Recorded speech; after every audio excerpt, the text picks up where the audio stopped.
This is the iPad 10th generation, and today we would like to demonstrate how you can download and install the Opera browser on it.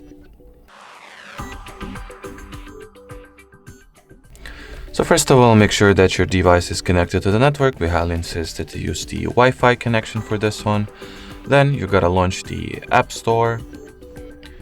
At the search bar, type in Opera.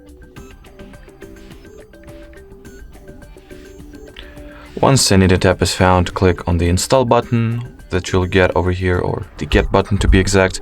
In my case, since I have previously installed Opera on this particular account, it just shows this little icon. So, well, in order to download and install Opera, I'll click on this icon. Then once the Opera gets downloaded and installed, you gotta simply launch it. Then click on this blue continue button.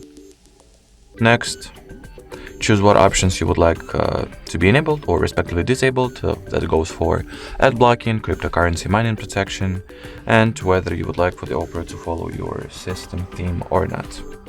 And after that, you can click on this blue start browsing button and, well, start using the Opera. Alrighty, so that would be it for this video, guys. Thank you so much for watching, and bye-bye.